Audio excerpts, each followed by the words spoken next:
Paris, capitale de la République française, le 27 septembre 2018. Nous sommes au Palais du Luxembourg, siège du Sénat français depuis 1799.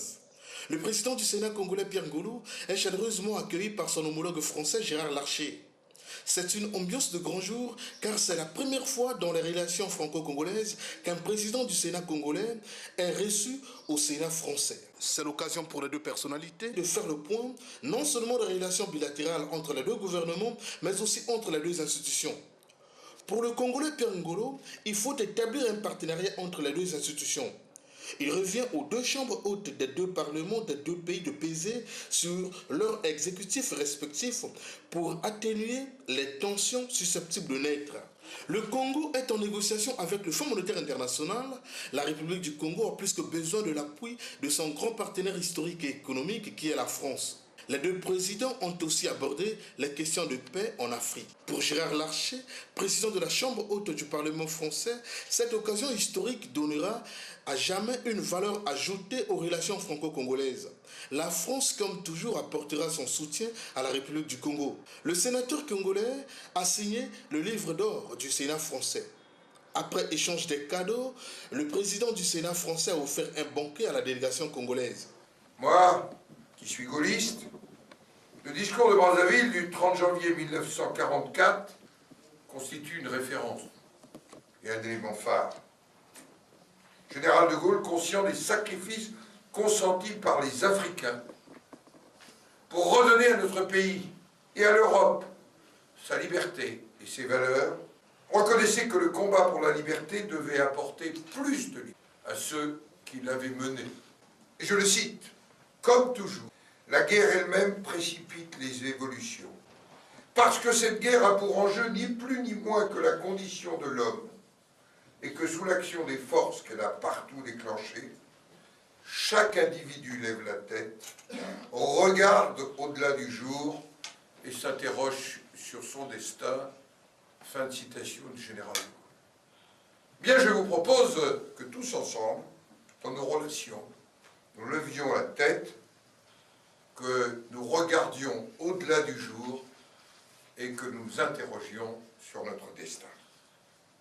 Ce destin, la République du Congo, la France, l'Afrique, l'Europe tentent de le forger ensemble dans un monde où tant de périls, nous les avons évoqués, nous guettent collectivement.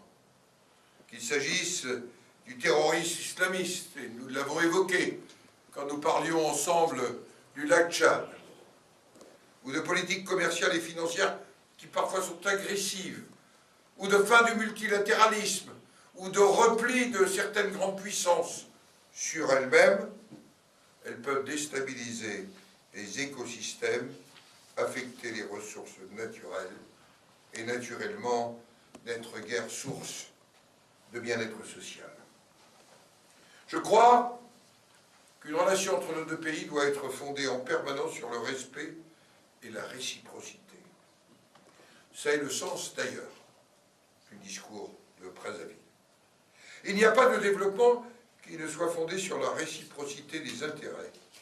J'ai bien compris que vous souhaitiez, Monsieur le Président, que nos assemblées y apportent une contribution forte, qui soit d'abord humaine, mais aussi technique, mais aussi de formation. Votre Constitution parle du rôle modérateur du Sénat que vous présidez. Moi, j'emploie souvent, mes collègues le savent, le rôle de balancier stabilisateur des institutions pour décrire une partie du rôle institutionnel du Sénat dans notre pays.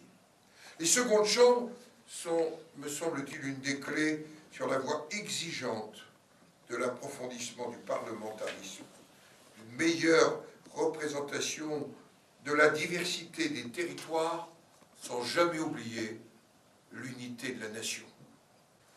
Je vous renouvelle, Monsieur le Président, l'invitation à partager l'Assemblée des Sénats d'Europe au mois de juin prochain avec plusieurs homologues de pays africains amis. Alors laissez-moi former des vœux de prospérité. Vous avez bien compris que nos deux secrétaires généraux sont chargés de mission, qu'ils ont l'obligation de réussir, que notre président de groupe d'amitié Lui, je suis certain qu'il réussira, car il représente aussi nos compatriotes qui résident dans votre pays, et avec lequel, comme avec nos entreprises, nous devons nouer cette relation de force et de confiance et résoudre les difficultés, car il en existe.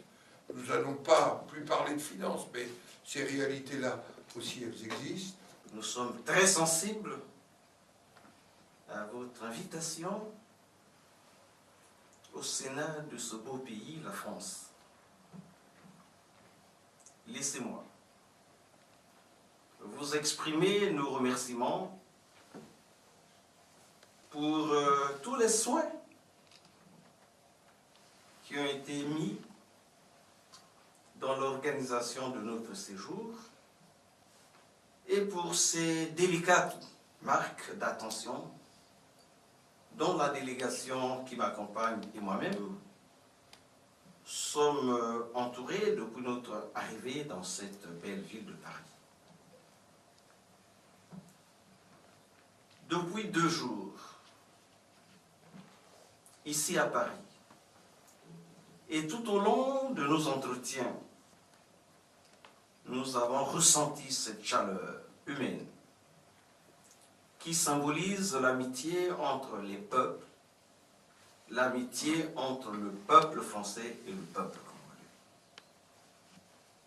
Monsieur le Président, c'est en effet la France qui nous a transmis, à travers les multiples vicissitudes de l'histoire, la culture latine qui a marqué la communauté des destins qu'on appelle la francophonie.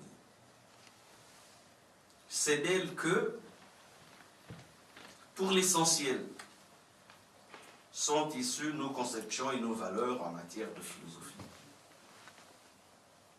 de politique, de démocratie, de droit et même de vocabulaire.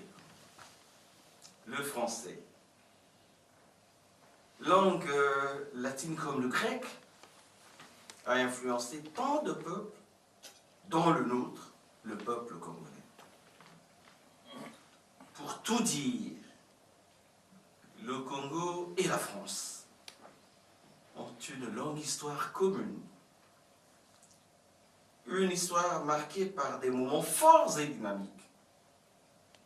La relation d'amitié liant les 2 nations a favorisé non seulement la signature de nombreux accords bilatéraux, mais aussi la mise en œuvre de divers projets d'intérêt commun. Ainsi, Brazzaville, autrefois capitale de la France libre, regorge de nombreux symboles français, parmi lesquels la légendaire case de Gaulle et la basilique Sainte-Anne. Au moment où la France commémore le centenaire de la Grande Guerre, je voudrais associer ma voix à celle qui prône la paix et l'amitié entre les peuples. C'est le sens de l'engagement commun France-Congo pour la consolidation de la paix en République centrafricaine et pour la recherche d'une solution durable en Libye. De même que la France joue un rôle majeur dans la lutte contre le changement climatique, le Congo multiplie les initiatives en faveur de la préservation de l'environnement et du développement durable. Autant de sujets d'importance capitale qui rapprochent nos 2 États, nos 2 peuples. Aujourd'hui, Monsieur le Président, vous nous faites l'honneur d'accueillir la délégation du Sénat congolais que je conduis dans ce somptueux palais du Luxembourg, haut lieu chargé d'histoire que la régente Marie de Médicis fit construire au XVIIe siècle. Lieu mythique où règne une atmosphère de sagesse qui ne peut être que la résultante d'expériences diverses, propres aux vieilles et grandes nations, ce palais incarne bien la sagesse, tout aussi bien française qu'africaine, faite de mesure, d'écoute de l'autre et de conciliation. Monsieur le Président, Excellences, Messieurs les ambassadeurs, et chers collègues, notre pays comme le vôtre fait depuis longtemps le choix du bicaméralisme. Je ne prêcherai donc pas les convaincus et les pratiquants que vous êtes. Cependant, nous appelons de tous nos voeux l'instauration entre nos chambres parlementaires d'une coopération dynamique et plus intense dans le cadre d'un accord s'accompagnant de stages, d'échanges, de visites, de travail et de missions. Notre ambassade ici à Paris, dont voici ici présent son Excellence Monsieur l'ambassadeur, prendra le relais de nos échanges afin de peaufiner avec vos services les modalités de mise en œuvre de ces différentes actions. C'est ici le lieu de former le vœu que l'axe Paris-Brazzaville, symbole d'une longue et riche histoire qui appelle les uns les autres au devoir, à la responsabilité, à la retenue, soit efficacement réactivé. Entre nos institutions et entre nos deux pays, il importe que se développe et s'entretienne une relation de confiance et de respect mutuel qui alimente une coopération profitable à nos deux peuples. Pour notre part, Monsieur le Président, nous exprimons ici la détermination des autorités congolaises à construire la démocratie en demeurant à l'écoute des partenaires et en sachant tirer les enseignements de notre parcours, surtout que le Congo vit depuis 4 ans une profonde crise économique et financière aux effets considérables. Dans notre action résolue et dans nos initiatives diverses pour venir à bout de la tourmente conjoncturelle, nous savons compter avec l'accompagnement des partenaires dont la France a plus d'un titre. Monsieur le Président et chers collègues, dire que vous avez un agenda chargé n'a aucun sens puisqu'il s'agit d'une évidence. Mais je ne saurais terminer mon propos sans exprimer formellement le vœu de vous accueillir à Brazzaville dans les jours qui viennent. Au bord du majestueux fleuve Congo, où les destins de nos deux pays se sont croisés, cette visite graverait sur du marbre les acquis de notre rencontre de ce jour. Rappelons qu'avant la rencontre au sommet entre les deux présidents des deux chambres hautes des parlements congolais et français, la délégation des sénateurs congolais a eu un déjeuner de travail avec François Patria, président du groupe En Marche au Sénat français, cofondateur de la République En Marche.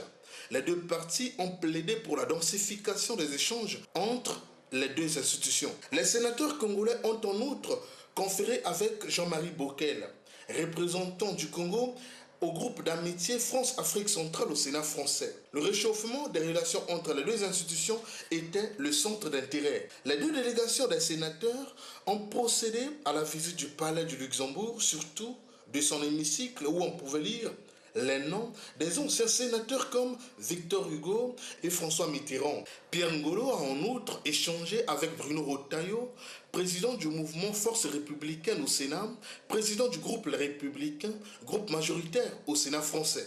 Le séjour de travail du président du Sénat congolais à Paris avait aussi un volet économique.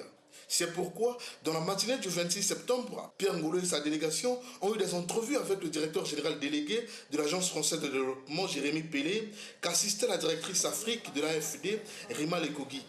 La recherche des solutions à la crise financière qui secoue le Congo actuellement a dominé les échanges. Un autre rendez-vous non moins important à Paris pour le président du Sénat congolais a été la séance de travail avec le directeur général du Conseil des investisseurs français en Afrique, Étienne Giros.